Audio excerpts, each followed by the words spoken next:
When it comes to shows, whether it's Rings of Power or Blood Origin, right?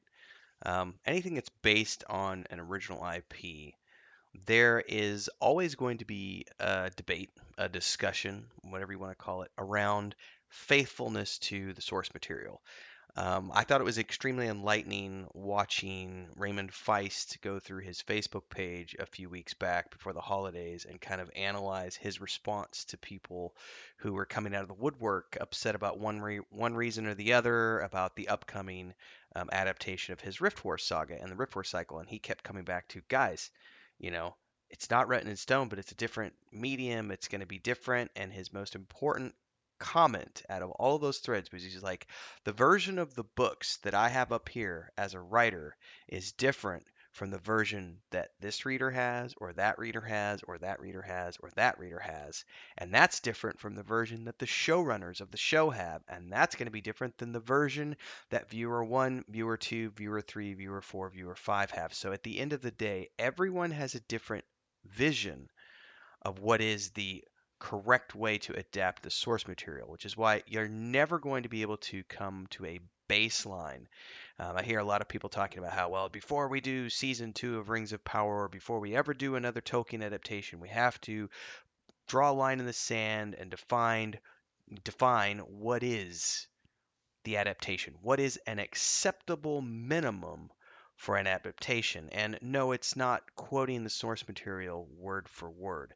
The unfortunate reality is you're never going to be able to find a common ground between five readers, let alone 50 readers, 500 readers, 5,000 readers, 5 million readers or viewers. It's always going to be different. So it's a very interesting conundrum that people find themselves in when it comes to having something be adapted from one of our uh, beloved intellectual properties. So during the course of my New Year reading, I came across this article over at Escapist Magazine that's called What the Debate About the Faithfulness of Blood Origin and the Rings of Power Myths.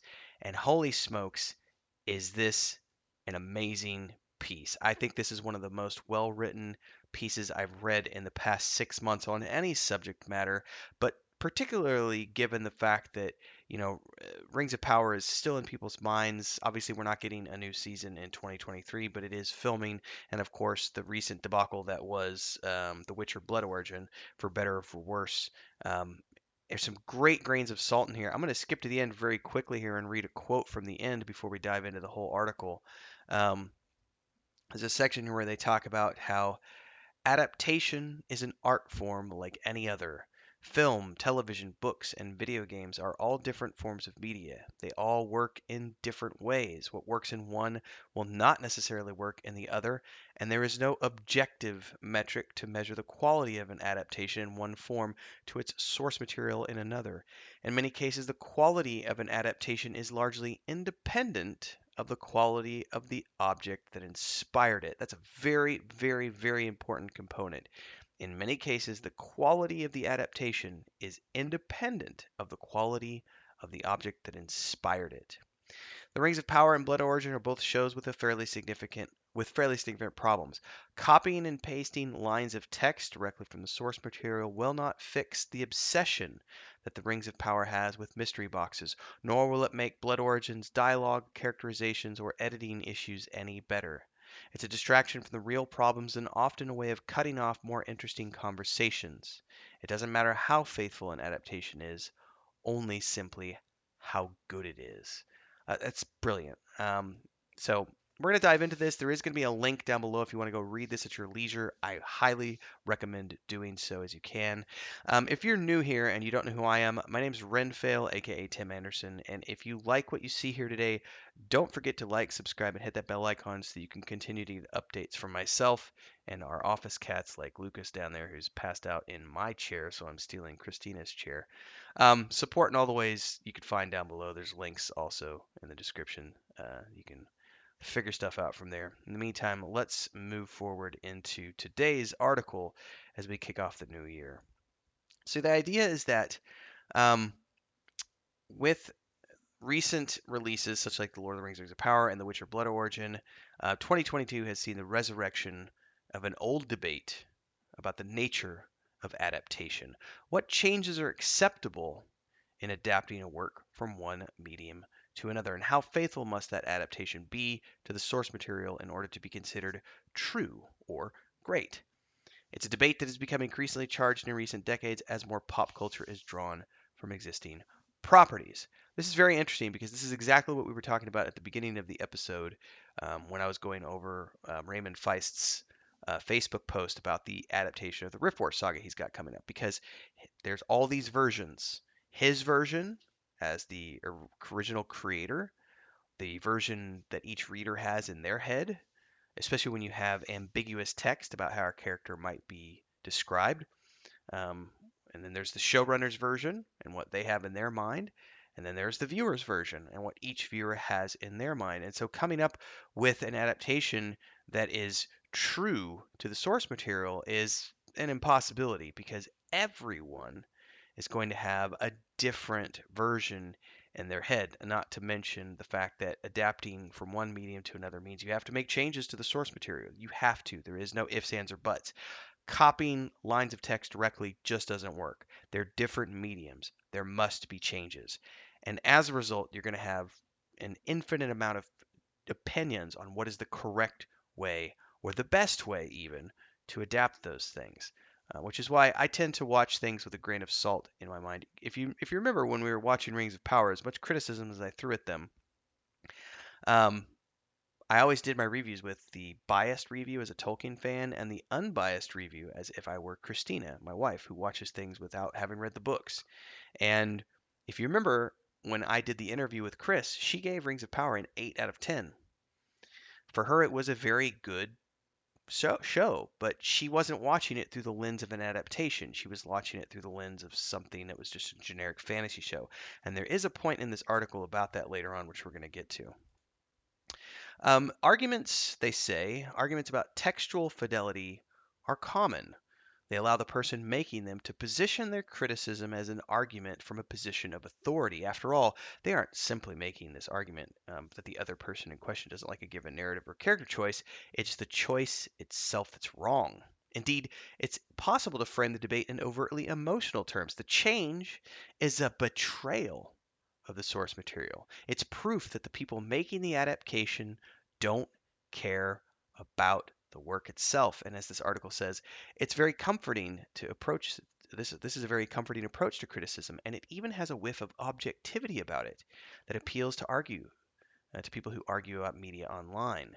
The difference between one version of a story and an adaptation of that story isn't a matter of taste, it's objectively verifiable fact. The unspoken assumption that the difference must be bad is a matter of taste, but that often sneaks by into the subtext of the argument. It saves the hassle of actually engaging in discussion because people can sit there and say that any change is a betrayal of the source material. And the people making the adaptation obviously must not care about the work at all. They're there to purposefully sabotage. We've heard that a lot about the showrunners. And as much criticism as I've given Payne and McKay for Rings of Power, I don't think I've ever come out and I'm not on that fence. I'm not on the fence of people who claim that they're purposefully out there to do harm to Tolkien's legacy, nor do I think that they purposefully set out to make a bad show. I think in their mind, the decisions they were making were good decisions. I don't agree with them, nor do I have to. But at the end of the day, I can't make the statement that their decisions were wrong decisions. I can't do that. I can't. I can say that from my perspective, I don't agree with those decisions, and for that reason, I didn't care for their version of the show because I didn't like where they went with things. But that's not an objective viewpoint. That's a subjective viewpoint because I'm coming at it from an artistic point of view. Like that's my opinion things. But the article phrases this, it's a very interesting thing. People who position their criticisms as an argument of authority, claiming that the narrative or character choices are wrong because it's a betrayal of the source material. It's very interesting because we saw that commentary coming out a lot from a significant portion of the Tolkien fan base, and now also from the Witcher fan base. People who are claiming that these changes are a betrayal of the source material. It's an interesting point of view. Um, says here, The Witcher Blood Origin is bad. It also makes fairly substantial deviations from the established lore. These deviations themselves might be bad, but they are not bad because they are deviations. They are bad because they are poorly written, poorly judged, and occur in a narrative that was weak enough to begin with, even before it was hacked to pieces in the editing booth. The fact that Blood Origin is different from the source material is incidental. It would be bad even if it were faithful. And this is one of the criticisms I gave Rings of Power. Some of the writing was very poor. Some of the pacing was very poor. Some of the editing was very poor. I often said that even though there were moments of Rings of Power that I liked, and there are moments of Blood Origin that I liked, at the end of the day, neither one of these shows is ever going to go down as my favorite shows in history because they are bad. Not because of the way that they treat the lore, just because they are bad in terms of bad editing, bad writing, bad this, that, or the other. And they're not like, I'm not going to write them off bad, but they are, as an example, I gave Rings of Power overall like a 5 or a 6 out of 10 from a non lore perspective, and I gave it like a 2 or 3 out of 10 for lore base because they really didn't do a lot with the existing lore. But I did give it a 5 or a 6 out of 10. I might even go as far as a 6 or a 7 on a couple of episodes. But in terms of, Blood Origins, I would kind of put it in that same camp. I'm giving it maybe a 5 out of 10. Not because of its adherence to any sort of source material, but because it just wasn't that good. And a lot of that, I think, has to do with the fact that they tried to cram it into too few episodes. There weren't enough episodes to really give them any runway to truly do anything unique with the characters. And so what they did came off as kind of janky and too quick. It was just all boom, boom, boom, boom, rapid fire, and it didn't work for me. But it being bad isn't because the source material, or it's not because of their lack of adherence to the source material. It's just because it wasn't that good. It's a very important point here to look at. Hacked up in the editing booth, they say. But it says here, and this is the most important part of this article for me, unpacking all of that and separating that takes effort. It also involves a measure of subjectivity. And that's something that I think a lot of people just don't have when it comes to their intellectual properties. The favorite intellectual properties that they have being adapted. Some people, as we would say, have no chill. Some people can't separate. I had someone ask me the other day how I'm able to enjoy Willow when I wasn't able to enjoy the Rings of Power. And I was like, oh, that's very simple. But that's because I'm able to separate out. Here's why. This is the answer that I gave them on my YouTube video. I said, for me, when I watched Rings of Power, I was watching lore that I knew a lot about be torn apart and done in a poor way. When I did the reviews, you'll notice that I separated my reviews for Rings of Power out into the biased review as a Tolkien fan and the unbiased review as a non-Tolkien fan watching it with my wife as if I had never read the books before. I'm able to do that because I have a weird mind. Not everyone can do that, but I have a very, I'm able to switch that part of my brain off to do critical thinking. It's a blessing. When I watch Willow, it's even easier because there isn't any established lore. So when I watch Willow, I'm not comparing it to a book series that has, 40 years of saturation in my mind. There is, a single movie which established a tiny bit of lore, but apart from that, there's nothing out there. So I can watch Willow as it unfolds and appreciate the world that they are building. Is there some janky writing? Sure. Is there some janky characterization? Sure. It doesn't take away from the fact that for me, it is an enjoyable show because I'm able to have that subjective point of view. And this is the part they talk about really quickly here. They say there may well be people out there who greatly enjoy Blood Origin and who can make compelling arguments for their preference. Their criteria for evaluating a work may be different. And the argument that it is inherently bad because it is different simply serves to sidestep those potential arguments. It is a trump card that they're betraying the source material can play at any point in time, thus attempting to override the debate. But of course, anyone who, like myself, who can pull back and zoom out will realize how arbitrary that criticism can be because it will mask the preference of the person making it.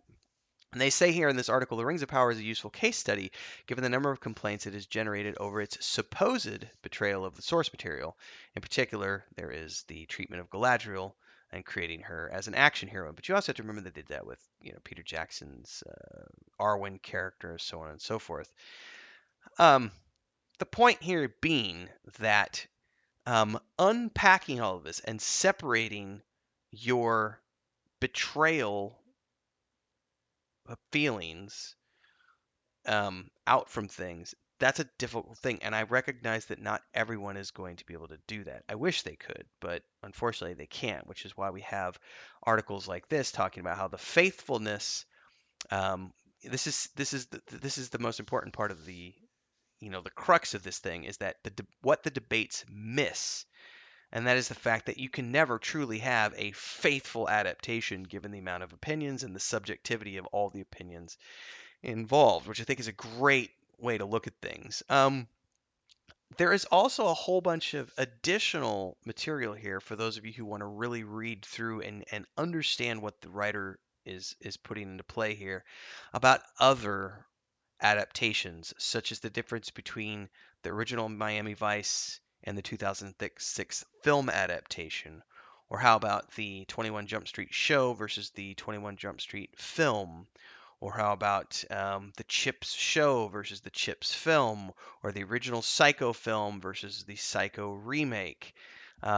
There's also the live action versions of the Disney films based on The Lion King, Aladdin, um, all these other classic animated films that they're currently making, The Beauty and the Beast, everything else. Which, by the way, I've had a lot of fun with the live action. I have nostalgia for the animated films of the '90s, but I'm loving the live action remakes that Disney's doing. It's just another version of stories that I enjoy, and I like the fact that they have homage to the original animated films while also giving us new portrayals.